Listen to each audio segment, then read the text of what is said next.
देखिए 54 स्टार्ट करते हैं। आघाती कर्म किसे कहते हैं? कि आघाती कर्म किसी का घात नहीं करते। तो देखिए क्या कहा, जो कर्म जीव के आकार आदि रूप प्रतिजीवी गुणों का घात करते हैं उन्हें आघाती कर्म कहते हैं। ठीक है, जो कर्म जीव के आकार आदि रूप प्रतिजीवी गुणों का घात करते हैं उन्हें आघाती कर्म कहते हैं।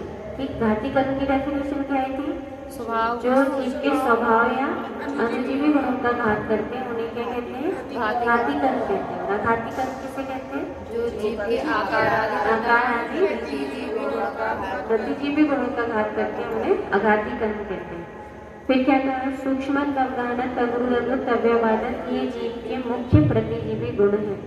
इन गुणों के प्रकट न होने में आघाती कर्म का उदय निमित्त कारण होता है। जीव के स्वभाव के घात में कारण नहीं होने से उन्हें आघाती कर्म कहते हैं। जीव के प्रतिजीवी गुणों के परिणमन का संबंध व्यंजक पर्याय से होता है। ठीक, देखिए अब फिर से इसमें कहा, अब इसमें क्या कह रहे हैं? आघाती कर्म है ना, इसका संबंध किससे होता है? आकार से, है ना। तो आकार जो है इसलिए इसको क्या बोलते हैं? व्यंजक पर्याय। इसका नाम क्या है?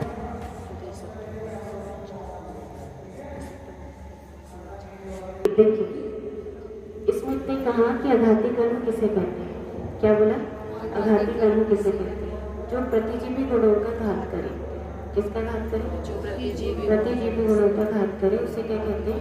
आघाती कर्म कहते हैं। देखो प्रतिजीवी गुणों का घात करता है, किसका घात करता है? प्रतिजीवी गुणों का घात करता है, लेकिन कैसे? कि जीव के स्वभाव का घात नहीं करता, इसलिए आघाती कहते हैं। ठीक है, प्रतिजीवी गुणों का घात करता है लेकिन किसका घात नहीं करता? स्वभाव का घात नहीं करता। तो स्वभाव का घात नहीं करने के कारण इसे क्या कहते हैं? आघाती कर्म कहते हैं। अब लेकिन इसी में फिर कहा कि जो आघाती कर्म है उस आघाती कर्म में वो किससे? आकार से संबंधित होते हैं। किससे संबंधित होते हैं? आकार से संबंधित होते हैं। तो सूक्ष्मत्व आकार से संबंधित है या नहीं? सूक्ष्मत्व किससे संबंध है? आकार से संबंध है, क्योंकि क्या होगा? शरीर संस्थान से अनंत तो नाम कर्म से मिले। किससे मिले? नाम कर्म से मिले। लेकिन जब नाम कर्म नष्ट होगा तो कौन सा गुण प्रकट होगा? सूक्ष्मत्व प्रकट हो जाएगा। तो सूक्ष्मत्व कैसा होगा? कि सूक्ष्मत्व जो किससे होगा? कि पकड़ में नहीं आएगा। आपको बताया था ना, किससे क्या नहीं होता? पकड़ में नहीं आता, उसको क्या बोलते हैं? सूक्ष्मत्व कहते हैं। अवगाहनत्व किसको कहते हैं?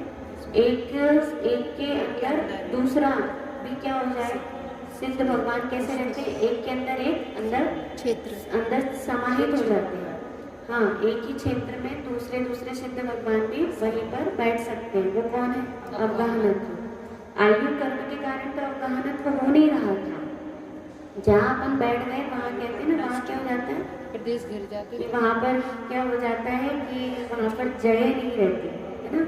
तो कहते हैं ना उतनी जगह अपन ने घेर लिए। तो वो आयु कर्म था जिसके कारण शरीर ने घेरा। किसने घेरा? शरीर ने। आत्मा में तो कौन सा गुण है? अवगाहनत्व। तो ये भी किससे संबंधित होता है? आकार से। किससे संबंधित होता है? आकार से। सूक्ष्मत्व भी किससे संबंधित है? आकार से। अवगाहनत्व भी किससे? आकार से। और अग्रुलघुत्व, अग्रुलघुत्व में क्या है? कि जो छोटा बड़ा नहीं होता। कैसा नहीं होता?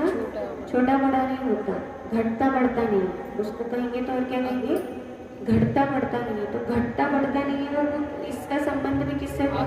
आकार से। क्योंकि घटने बढ़ने पर क्या होता है? हाइट लेवल जो होता है वो कम ज़्यादा हो जाता है। तो हाइट लेवल कम ज़्यादा जो होती है वो किससे होता है?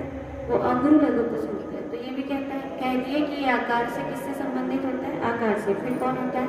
अव्ययवादक। अव्ययवादक मतलब बाधा नहीं आती है ना। क्या नहीं आती? बाधा नहीं आती। तो किस में बाधा नहीं आती? कि सुख में बाधा नहीं आती। इसलिए इसको भी क्या कह दिया?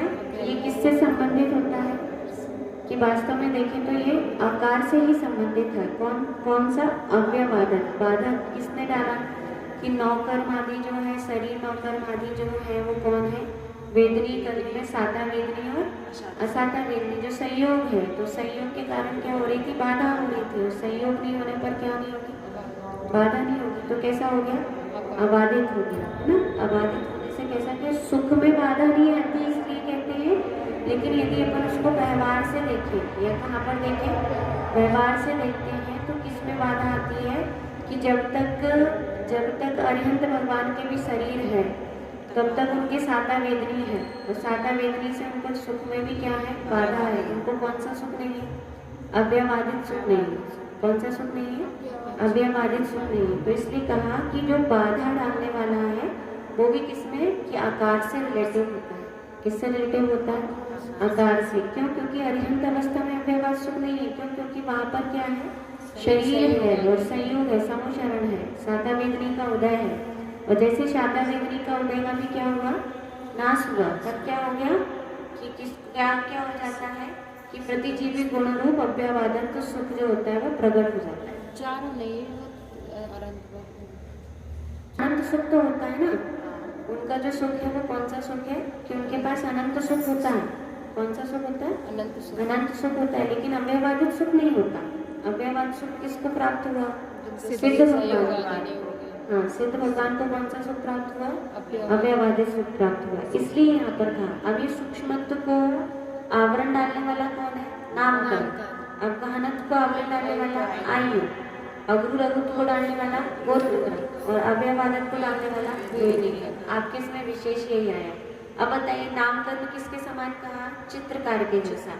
आयु कर्म किसके इसमें आया नहीं है, ऐसा होता है। आयु कर्म किसके समान, बेड़ी के समान, लकड़ी की बोलो या उसकी कहो, पेड़ के समान। और गोत्र कर्म किसके जैसा है, कि गोत्र कर्म जो है वो कुंभकार के समान, जैसे छोटा कुंभ और बड़ा कुंभ बनाता है, कुंभकार के समान। और वेदनी कर्म जो है वो किसके समान है, हाँ, वेदनी कर्म वो खजांची तो अंतराय कर्म के लिए आता है ना, वो है उसका। तो ऐसे इसके कितने उदाहरण दिए। हाथी कर्म किस प्रकार कार्य करता है, इसको कल देख लेंगे।